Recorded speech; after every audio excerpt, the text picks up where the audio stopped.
Hello and welcome to the confidence question time. Don't know why I felt the need to do a silly voice there and go into presenter mode. Probably because I am slightly less prepared for this evening than I would be normally. So interesting to have chosen this topic for this evening and yet not had the time to actually prepare in the way that I would do normally. So I'm just going to stir my tea whilst Facebook is doing its job, letting you know that I'm gone live. And I'm also, whilst we're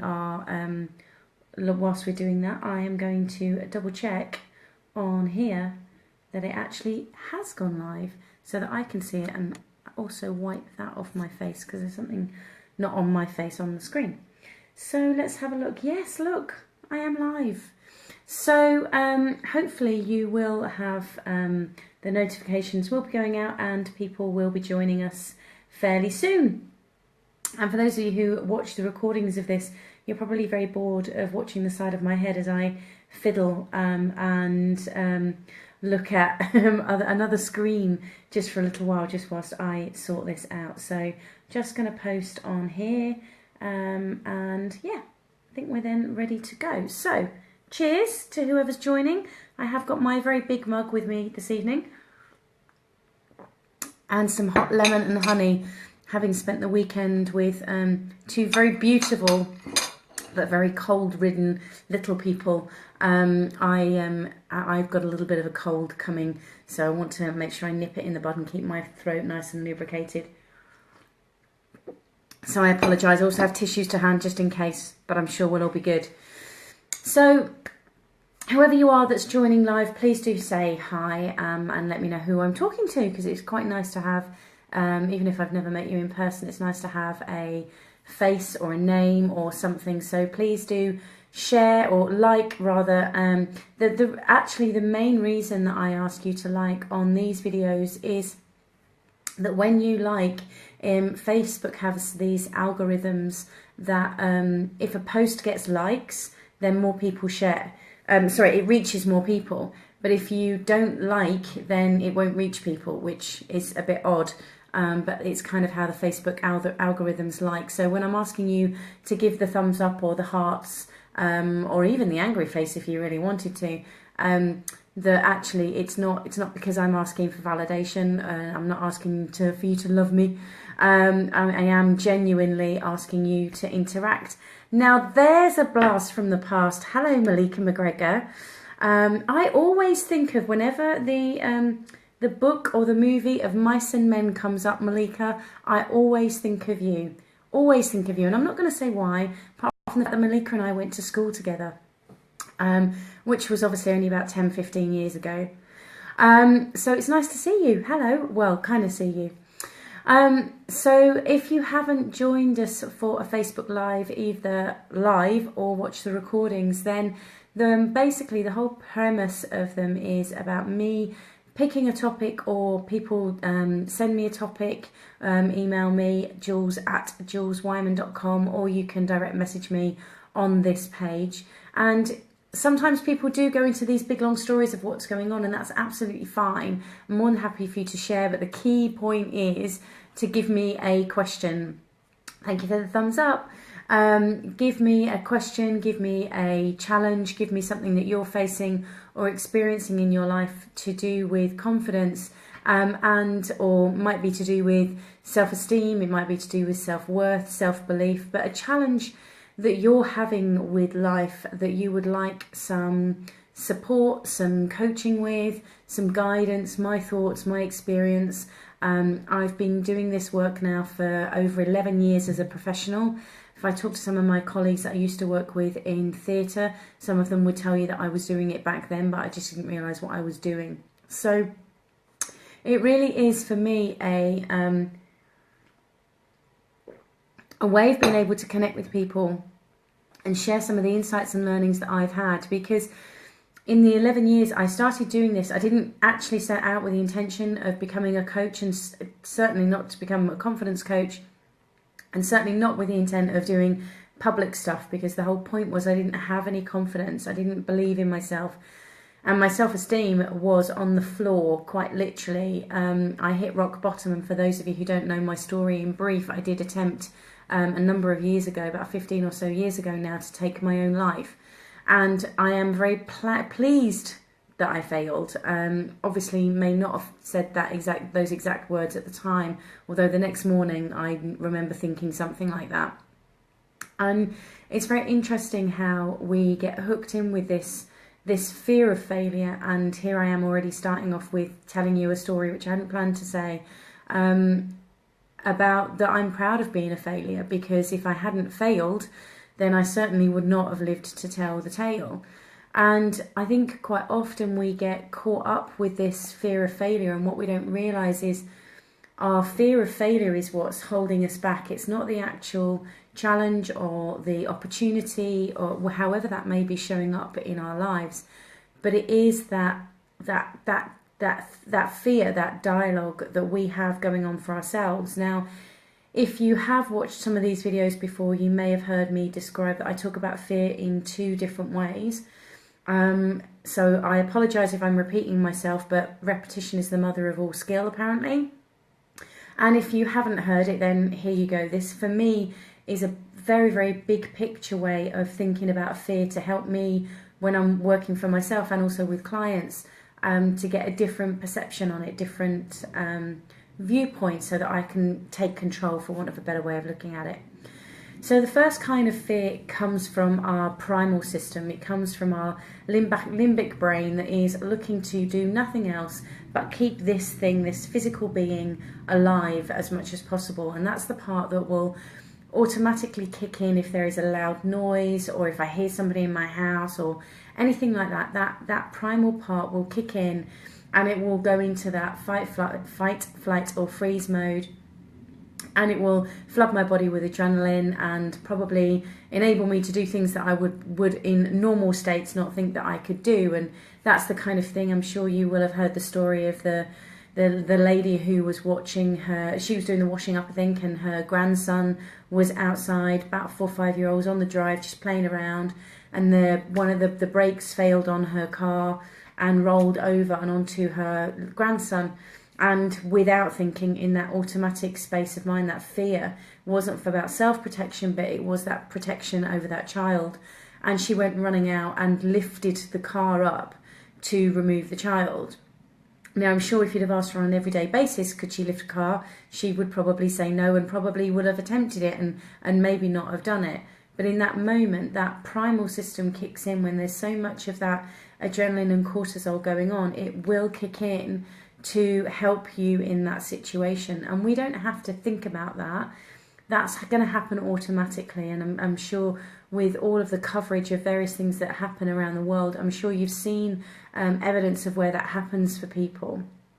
And we can trust that pretty much all of us have that there for us. We have that fear of failure, that fear, that primal fear ready, and we don't have to go to the gym to work it out. We don't have to go to university to learn about it. It's there for all of us, and it has the capacity to kick in whenever we need it to look after us and make sure that we are going to be okay and going to survive. So that's the first kind of fear. And whenever I experience a fear, if I'm going to label something as a fear, I'm afraid of something, that's my first check-in. Is I always check if my life is in danger. Am I actually in danger, or am I okay? Because if my life is not in danger, then it's going to be the second kind of fear. And that second kind of fear is the psychological fear. And that's where our psychology is describing fears to us in a certain way. And that is where the fear of failure is going to be sitting. It's going to be sitting in that place of worrying about, well, what would go wrong if, and I can't do that because, and people are going to judge me, and I'm going to judge me, and all of those different aspects around that psychological fear of failure kicks in. And that's actually, whilst that can seem in some senses and can be experienced for some as far more overpowering than the primal kind of type of fear, actually, once you can put things into perspective and start to look at things in a different way, you can start to see that they are, and I don't mean this in a belittling way of the experience, is that they are just thoughts. It's a little bit like when we have a nightmare, and you know, if you've got children and one of your children has had a nightmare and they've woken up in the night crying or upset in some way, shape or form, we automatically as adults go into that space of, it's okay, it was just a dream, it was just a dream, and we remind them of that, it was just a dream.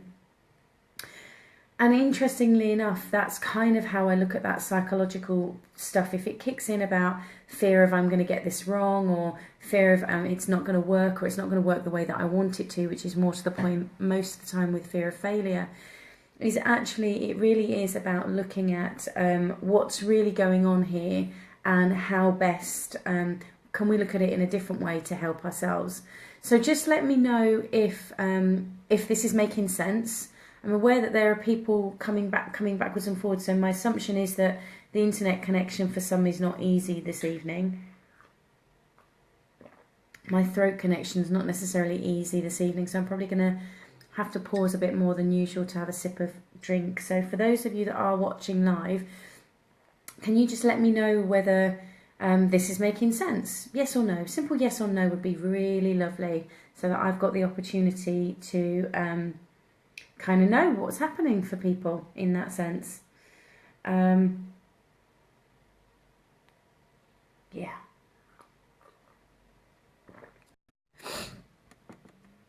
So let's put it back on and see.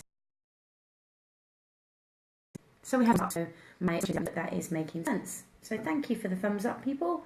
It's great because then it means that other people know that we're live, and it helps Facebook share this with other people.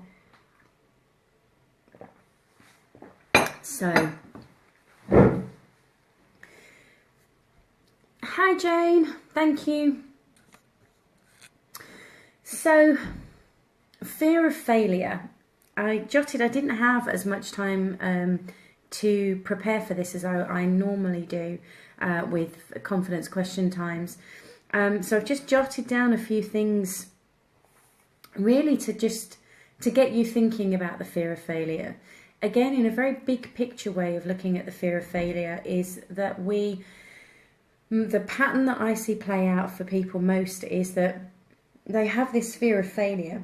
So they procrastinate, or they avoid, or they ignore, or put off, or distract from doing something. And that thing could be anything. It's not about necessarily going and jumping out of a plane, or applying for a big job, or starting a new business. It's not necessarily any of those things. But it can be perceived as quite a big thing for that person, because the overarching kind of theme, the description that's going on in the back of the head usually is, it's not necessarily in the back of the head, it's just where I put it, is what would happen to me if this goes wrong? What am I going to do if this goes wrong? How am I going to be if this goes wrong? How are others going to think about me if this goes wrong? How are they going to look to me? How are they going to judge me? And my first port of call really is to ask you, how do you think about other people when you perceive they fail at something, whatever that thing may be? How do you describe them? How do you describe the situation for them? Now, I'm going to make some assumptions, but if you have and you want to share what it is for you, how do you describe people when you perceive they fail, then please do let me know, because it's so often how we think about others is what's preventing us from doing what we want to do ourselves. So it's quite often a really useful practice to get into looking at how you describe other people, how you describe that for other people. Now, I know for me, I used to say, oh my God, that must have been awful for them. Must have been awful. So I'd go into kind of a bit of a a pity overdrive towards that person. And I'd want to placate them and probably want to hug them if I knew them, and kind of tell them there, everything's going to be okay. Because I know that the old pattern that I was in would be that I'd go into this, and how I would probably describe it is I'd be mortified. I'd be so embarrassed that's what I would perceive. That's how I would have been describing it, as to what really I would have thought would have been going on. And so therefore I make the assumption that that's how other people would be if I perceive they've failed, or if they're describing it in that way. The other way, if I wasn't in, if I didn't necessarily like that person, or was quite pleased that they'd failed, or I didn't think it was going to succeed anyway, or maybe I was jealous, then I might describe it in a completely different way. Well, that's bound to have gone wrong. They're an idiot for even trying. Why would you even try something like that? That's such a foolish thing to do. And I describe it in a very different way. Now, what's interesting is then when I look at fear of failure for myself, and I can't think of anything at the moment where that's coming up for me, and I haven't got an immediate personal story to be able to link this into, because this is something that I've addressed so much that I don't have it show up for me. Actually, that's why usually when I come up with a topic for confidence question time, if somebody hasn't messaged me, which you can do, by the way, if you have something direct that you would like me to talk about, that basically what I do is I come up with this topic because it's a theme that's been showing up in coaching or in conversations or in various different ways, and I usually sit and spend some time thinking about how's that shown up for me recently, and I kind of got a bit confused at about 20 to 7, kind of going, come on, there's got to be something, there's got to be something that's showing up for me in this way, and I kind of haven't had it in any way, shape or form. So it shows how much I've worked on this, and how I perceive things in this different way. And one of the things I have done is listen to how I would describe it if somebody else has failed, if they've said that they've failed, or if I perceive that they've failed. Have I gone down that placating route of wanting to empathise with them, and they're there, and at least they had a go, and that kind of side, or if I've gone in, well, they're blooming stupid to have tried anyway. And I will use that as a gauging point, because if then something had shown up for me where I knew I was backing away from a fear of failure, I would want to check in as to, am I going into that victim, would I be going into that victim mode if I failed, or would I go into that bully mode if I failed, that criticism mode? Is this making sense? I'm going to rattle on until somebody says yes or no, and then I can clarify if need be. But when I check in for myself with that way, I've got a clear idea then as to who's in charge. Is it which character? Because we've all got these hundreds of identities and personalities within us. Who's in charge? Is it the victim going, oh, don't do that, because you want to stay safe. You want to come back here, and is it that kind of character that's describing the fear of failure? Or is it the bully? Or it might be both, or it could be somebody else completely. But it gives me the opportunity to think about how I would be describing somebody else's failure. I can then check in for myself. I'm kind of confusing myself with this, so I'm hoping that I know what I'm saying, but I would love to know whether it's making sense for you. So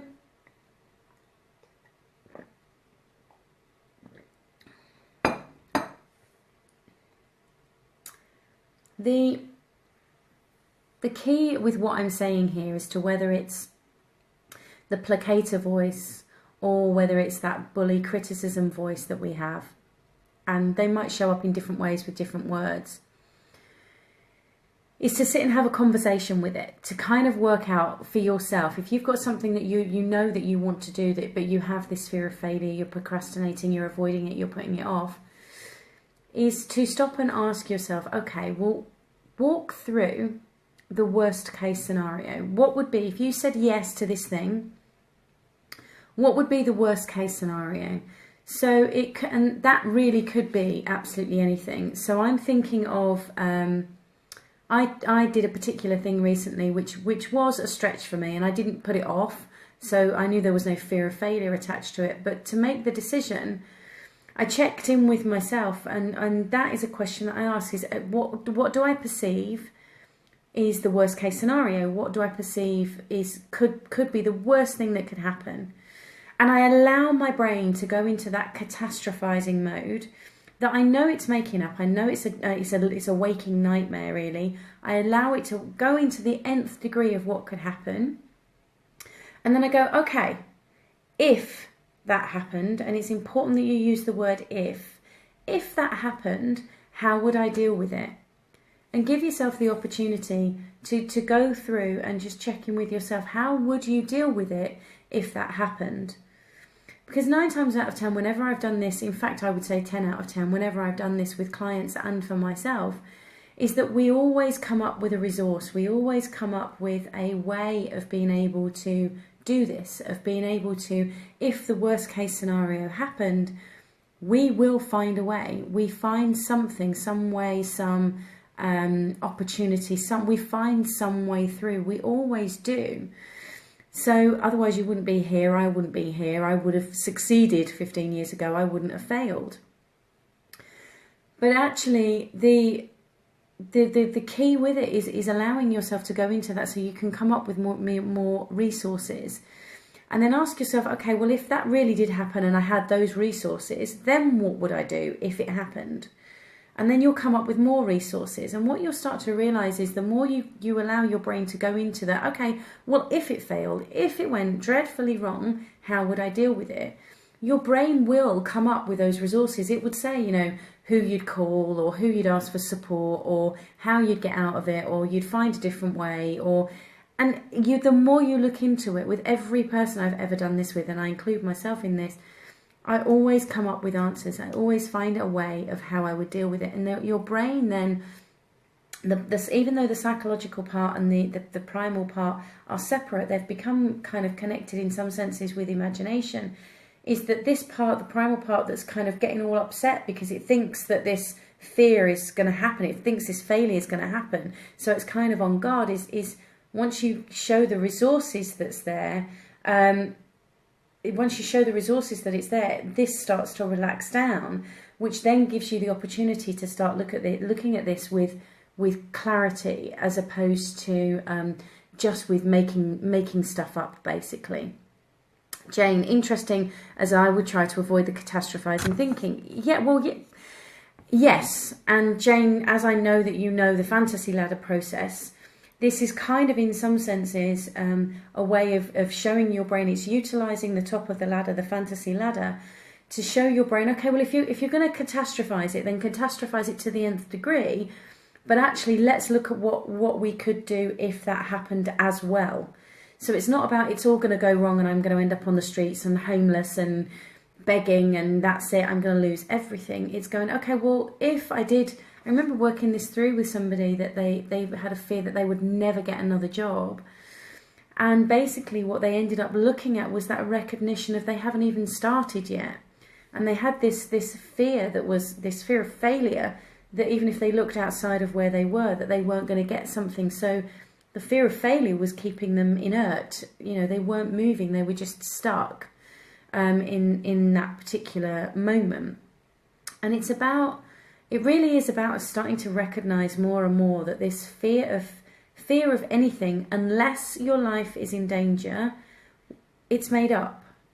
It's in our thinking, and it's made up. It's not real. It's just like Santa Claus or the Tooth Fairy or the Easter Bunny. And I'm sorry if I've upset anybody who's watching this and needed to have done a little warning in case anybody still believes. I do apologise. But it really is about recognising that those beliefs are just as fantastical as belief that you are going to fail. That fear, that thinking, and that belief that you're going to fail. So if your brain is going to buy into the belief, yeah, well, I'm going to fail and I don't want to do that, allow it to go into, okay, well, if I did fail, let me examine that. How would I deal with it? What resources do I have? What resources would I need to make sure that are in place? Because then you can then start to recognise all of those different things. So interesting, the story that's just popped into my head is, or rather the image that popped into my head was when I did a skydive. And I remember being scared with that. Now, with something like that, the primal mind is going to kick in, because the primal mind wants to keep me alive. So jumping out of a plane is not something that it perceives as safe. So therefore, that is going to be on high alert. But then the thinking mind, well, what if the parachute doesn't open, and what if the weather's really bad and I get blown into the propeller of the plane, and it starts making all of this stuff up. So what I did was take a step back, and basically the hours before I was jumping, I stood and I watched all of these people coming down, saying, look, that person came down safely, look, that person came down safely, they'd never done it before. So my brain's getting more and more information about that kind of thing. Then took notes in the, not literally notes, but made sure I was alert in when they were going through everything, and then asked any questions that I had to the guy that I did a tandem jump. Asked him any questions. So I'm doing everything possible to go, okay, well, if that happened, how would that work? To reassure this brain that the resources are there. So rather than buying into this fake, imaginary, made up fear, I give it the other resources to kind of just start to relax, so that it balances out. So I'm hoping that this makes sense, because so often what I have experienced, both for myself but with clients as well, is that we have this fear of failing. So we have a fear that we're going to get it wrong. So say, for example, doing Facebook Lives. I did one the other week live from the Truth About Confidence event in the morning, and I did one at lunchtime, and somebody said to me, you haven't scripted it, you haven't looked at it and scripted it all out. And I was like, well, no. And they're like, but what if you get it wrong? It's a fear of failure. What if I fail? Well, as you can see, I don't know what I'm going to say. I've also got a sore throat, so therefore I'm having to stop and pause and think about things in that sense. I can see that the signal's going all over the place and that it is weak. I know that there's a bit of a time delay, and I don't know who's on still, who's not. So there's all of these different things, but I'm not taking it personally against myself. I'm doing what I can with the resources I've got, which is, I've had a play with the internet. I can't get it any better at this moment in time. So the signal is what it is. I'm trusting that I am doing my best to be as clear as I possibly can. So I'm trusting that the information is coming across, and that if anybody has any questions and if it's not making sense, then they will message me and let me know, either directly below or after the session. See, fear of failure, I burped as well. But what we end up doing is this psychological brain will end up making up all of these potential failings, and it makes it into this big, I'm going to be awful. And it'll either then the victim voice or the bully voice. Both, in my experience, this is personally, I've heard the bully go, don't do that, that's ridiculous, why would you want to do that, you look like an idiot, that's foolish. And then the victim voice will go, no, you're much safer over here. Come and just stay here. Don't go over there. Don't do anything differently. And between the two of them, they conspire, and they end up, they create this possible failure in my head. They create this dreamlike failure in my head, and yet I've not even had a go at something. So how do I know that I'm going to fail unless I have a go? And the thing with that as well is the next step really is around then looking at your expectations. Do you expect yourself to get something perfect? Because if you do, then, well, yeah, of course you're going to fail, because your idea of perfection and my idea of perfection are not the same thing. So therefore, how would you know? And if you don't get feedback, is do you know that you've succeeded? For example, if you get amazing feedback, or even when you do get thumbs up or people comment, is that when you know you're succeeding? Because if that doesn't happen, then obviously this call this evening is a failure. And does that mean I'm a failure? Oh gosh, I should never do these again. We could easily then go into those loops, and it's just not helpful. It's not helpful for you. It's not resourceful. It's not supportive. It's not going to give you any of the momentum that you want to have in your life to be able to do the things that you want to do. That's my assumption, is that there are things in your life that you would like to have a go at, whatever those things are, whether it is going for a promotion, whether it is speaking out in a meeting, whether it is leaving your job and becoming a lady or a man of luxury, whether it is starting a new business or giving up business. Now, this is an interesting one. I had a client who when I was working with him, he was running his own business, and interestingly, as a coach, and we worked together. I can't remember if it was 6 or 12 months. And he was really challenged with stuff. Things weren't moving in the way that he wanted to, and he was doing everything he possibly could to make this happen. But things wasn't biting. It was that time, so I think it was about 2009-ish. So it was a challenging time, and he had to make the call, or rather, he didn't have to. He chose to make the call to give up the business and go and get a job. Now, where he's working, interestingly enough, he brings me in to come and deliver work for the staff that he works with. And he introduces me to them by telling his story about he was a failure.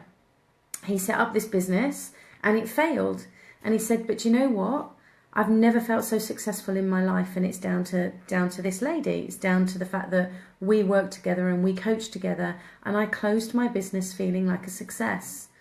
And that's because he worked through all the possibilities, not just all the external logistical stuff, but the internal stuff as well of, I'm an idiot, I should have done this, I should have done that, and oh my gosh, it's awful, it's okay, don't worry about it. He worked through all of that so that he could do what he wanted to do, which was ultimately close the business, go and get another job so that he could then support his family in a way that was more effective.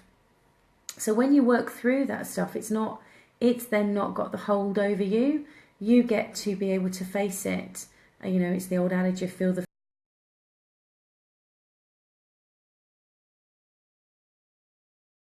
fail, which is possible. Of course it is. We all fail. I think it's on the page actually. I shared it. I'm sure I shared it earlier today. Let me double check. With a gentleman whose name escapes me, Scott Hamilton, I think it is. Used to be a figure skater, and he says something along the lines of, she says, and desperately can't find it now. Yeah, Scott Hamilton, and he says, life happens. We're all going to fall over, but it's about whether you get up again. And if you haven't seen the video, obviously after this one, go back onto the page and have a look. It's only about 5 minutes long, not even that. So, she says, taking a deeper breath and another drink. What are your thoughts on what I've shared this evening about fear of failure? Does it make sense, what I've shared this evening? It would be lovely if you could let me know. Just a simple yes, it makes sense, or no, I'm confused about, or I have a question on, whatever it may be. If you can... I'll give you a few moments to type your thoughts in there.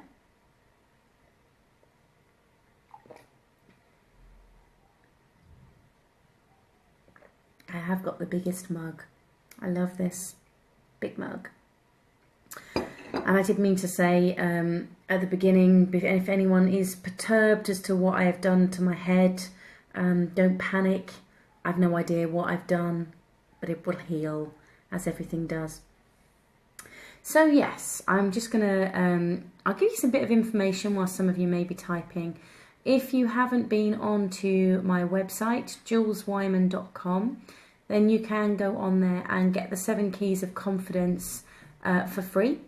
And that is I can never remember if it's 75 minutes or 90 minutes. I need to go back and check. Webinar and or audio, depending on how you want to consume it. And it has its own workbook as well.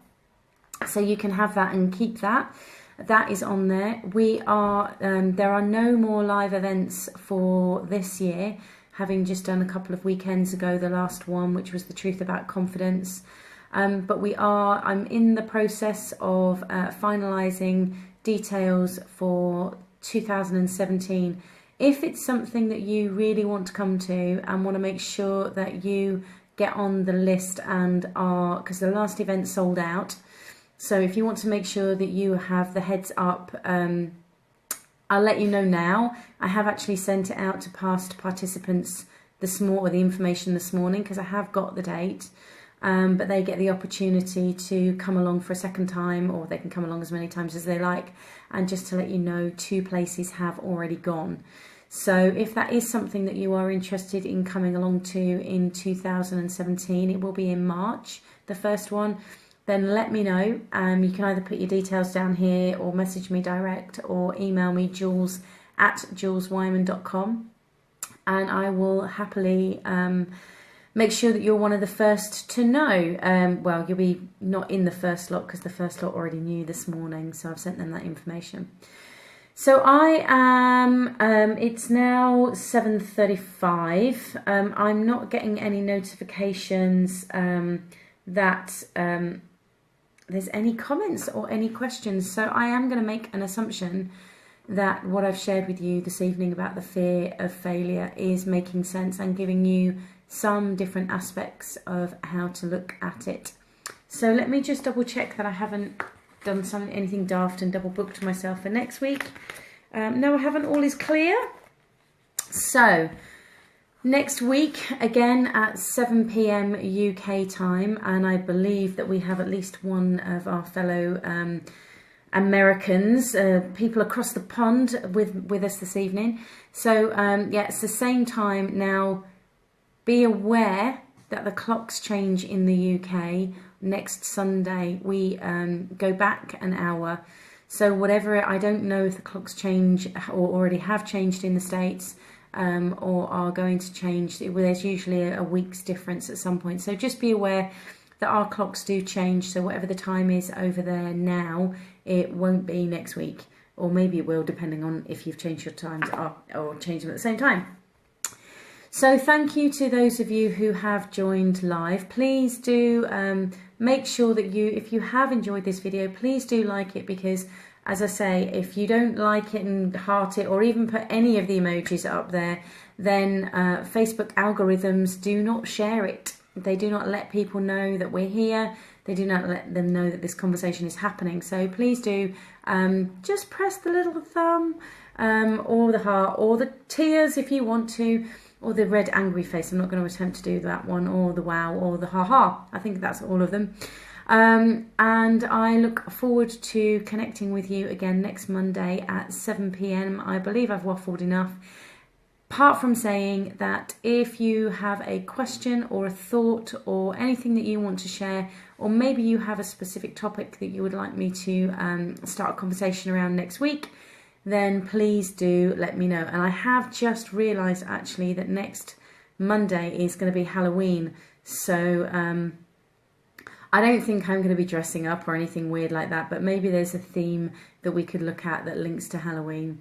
And maybe that'll mean that there'll be more people viewing as they're at home, or less people viewing because they'll be out trick-or-treating. Anyway, have a wonderful week. I hope you found this video of value, and I look forward to speaking to you again next week. And in the meantime, believe in yourself, because your life really does depend on it. Take care.